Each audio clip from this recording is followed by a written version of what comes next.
Oak Tree Music Channel, and I'm Hannah Simpson, and we're going to do take 3 with Hester Brodie because we haven't quite talked about everything to do with her work yet.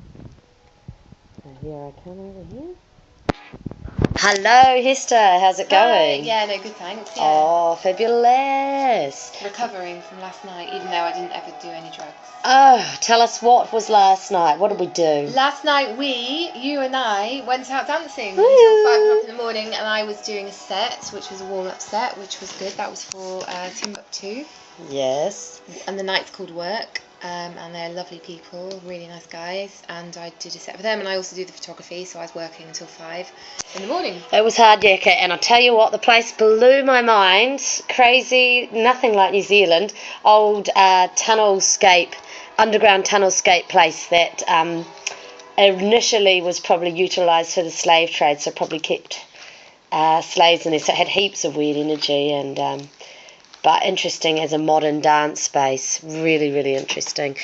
Okay, Hester, tell us more about your work. Okay, so, well, I've just got some really old stuff up that I shot when I was like 17 up on the computer here, so it's just over here. And I'm going to pull over to that and have a nice sure. look.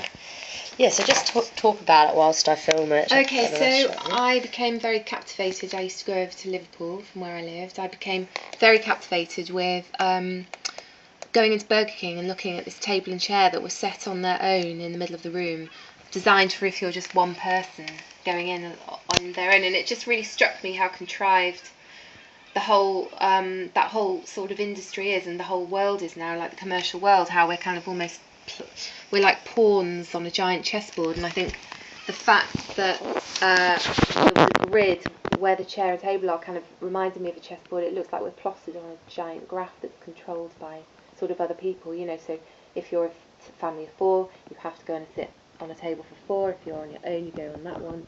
If you're a couple, you go on a table where there's 2 chairs. It just felt like it was a metaphor really for something bigger to do with control and the system and the grid. The grid. Dun, dun, dun, dun. And then it inspired me to then, I was thinking about gender identity, and I went back to my old school playground actually and shot a photo. I made a giant grid and shot photos of children. I wanted them to look like pawns really, in traditional, male, female, children type clothing, if that makes sense. So here we've got a girl on a grid formation in your old school playground. So how did you make the grid? I made it out of masking tape, and I sat up a tree and took these. I like them because they look like old film stills, I think, a bit. How long did it take you to make the grid? Not that long, but the whole process of shooting the photos, I had to go back and reshoot, so I had to make the grid again. And then the process in the darkroom, back then it was before the digital age. I had to print the whole thing by hand, and I taught myself photography at this point, and I worked out that if you use the enlarger very high up in the darkroom, you can expose a larger area. And I just used this is the final piece I did. It's like 6x4 sheets multiplied by 1, 2, 3, 4, 5, 6, 7, 8, 9, 10, 11, 12. So what have we got about here? 18 6x4 sheets. This is a photo of the girl and boy on it. Well, I wanted it to kind of almost look like a giant chessboard, really. It's hard to get a good shot here. I'm just going to... Oh, yeah, that's good. Yeah, hold it there. Slowly scroll down so we can see the rest of the frame with the boy at the top. So we've got a boy standing on a soccer ball here, a girl in a dress. Looking very kind of typical male, typical female. And it's sort of old-fashioned clothing. Yeah. And I kind of like the idea about it going off into infinity. But the thing about gender identity is now, looking back, I sort of think these days, a lot of that, children just do naturally gravitate towards dolls or towards fire engines. They just do, They do, and I don't think it's anything really very much to do with some sort of social conditioning. I really don't think it is now, But anyway, it was just the thing about artistic, art really is you can theorise about things and ask questions, and kind of open a topic up, and that's what art can be about, getting people to think about things. Cool.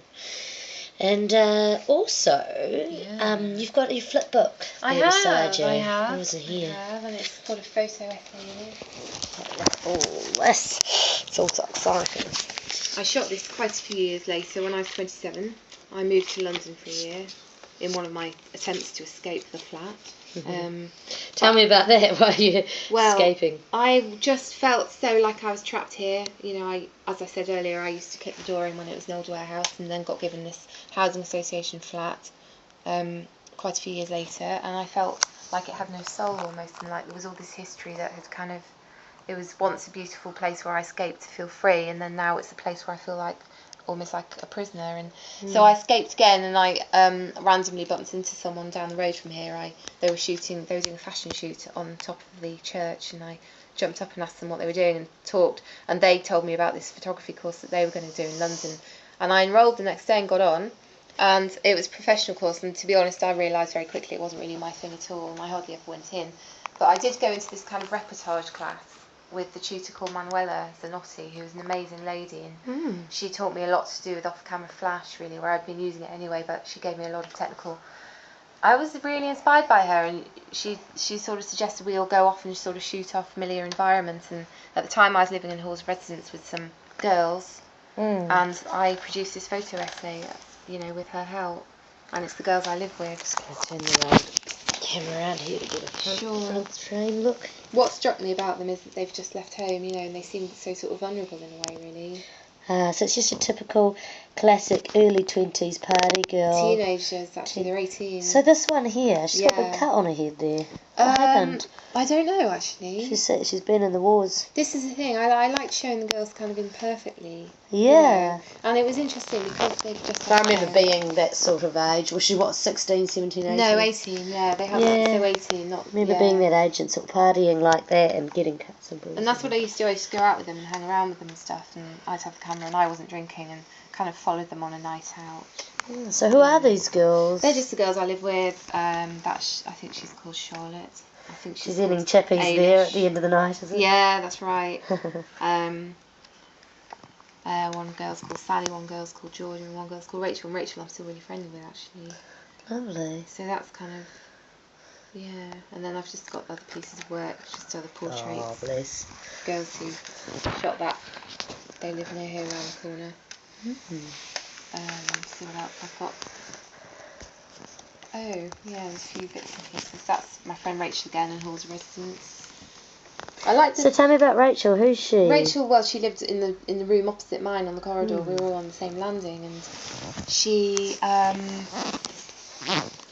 just documented her. I just used to photograph people I lived with. What I like about this is she's in this hall's residence, and there's this photo of this sort of escape, you know, this faraway place, and yeah, the idea about the loneliness when you first leave home, I think, and all the photos of her friends and family. All up there, yeah, I remember doing all that. Interesting.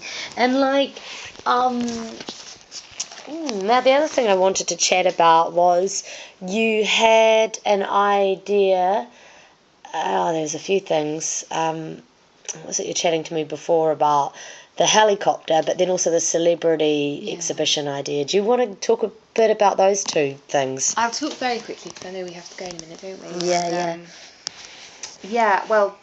Years and years ago, I always have quite sort of prophetic vision, you know, very visual dreams. I dreamt that I was being hoisted down from a helicopter to the top of a hill, where all around the hill everyone was dancing, and the sound system was on the top, and the only way you could get in to do your set was to be hoisted down from a helicopter, and I would love to sort of have that happen in reality. The other thing is I'm fascinated by celebrity culture. I was in Ibiza earlier in the year. I was very struck by my reaction to people who were in the VIP section of a club, what that meant. Suddenly they had more importance. Is that real? I want to start exploring that more in my work, fabricating that, making myself a celebrity. I've always been quite interested in that. I'm fascinated by my own reaction to Do you want to talk about your little exhibition idea? Because I like that, how you're feeling like an outsider and potentially putting it in a space, or is that concept? Do you mean the gallery idea? Yeah, the I VIP. like that. I would like. Yeah, that's what I'd like to do. I contacted the Island, which is a gallery space in town. I would like to just rebuild a VIP area in a gallery. And kind of are you thinking of doing that in the next 6 months or something? Possibly next year, I think. Wonderful. It kind of depends on finance. You could always do it in another space if it didn't work out there. Yeah, that's right. Yes, I could make it. The thing is, I went and had a look at the space, and the reason I'm probably hesitating a bit is I wasn't sure it was the right place. I wasn't sure if it would have. I do. A lounge could even be funny, like in a lounge. Yeah, I'd like to build it in somewhere like here. To be I honest, was thinking that too. A red carpet down the corridor. It'd be funny. Yeah, and you could film it, so that way you could bring people in who might not come anyway, but they could come online. Yeah. And put it up somewhere. Oh, that's the other thing I wanted to quickly mention was blog spots, email. How do people get in touch with you to inquire about your work? My email is hester_brodie@hotmail.com. My blog is www.hesterbrodiephotography.com, and then I'm on Facebook as well, Hester Brodie Photography. Sorry, Hester Brodie Photographic Artist. And something we haven't touched, Hester Brodie Photographic Artist, we haven't touched on so much your music. How long have you been DJing for, and what's your journey with that? Mixing since 2005 really, but prior to that I wanted to do it years ago. I did a DJing workshop years ago, and then it was too soon after coming off drugs. I thought it probably wasn't a good idea to get into it back then, so there was another few years went by. I used to run into record shops when I was 18 asking what was that I heard at Free Party. So yeah, I've been mixing on the decks. My friend, randomly, there was a set of decks at his house, and I was round there one day, and he was putting them into storage, and I asked if I could borrow them, and he's given them to me on extended loan. Now he's given them to me. That's the decks over there. So I just practiced. You're off. Yeah, you're going now. You're doing it. You went to Timbuktu last night. Yeah, I've done warm-up sets in a few different places. When's your next sort of show? Or 27th of August at it's down Stokes Croft. What's the place called? Oh, it's in a bar down there. 51, it might be called Bar 51. Oh, yeah, I know this one. Yeah, Bar 51, Stokes Croft. Yeah. And then I'm doing the 7th of September again at Timbuktu. Lovely. So first date was 27th of August. And the next day 7th of September. Yeah. So I should have this up by then. If you get the feed on this and you want to come to Hester's gig, there you go. Otherwise, inquire on the online information that she said before, and keep watching the Oak Tree Music channel. I'm Hannah Simpson, and you have been listening to Hester Brodie talk about her work. Thank you very much, Hester. Thank you, Hannah. Cool. Till next time. Yeah, Ka kiri anō. See you later.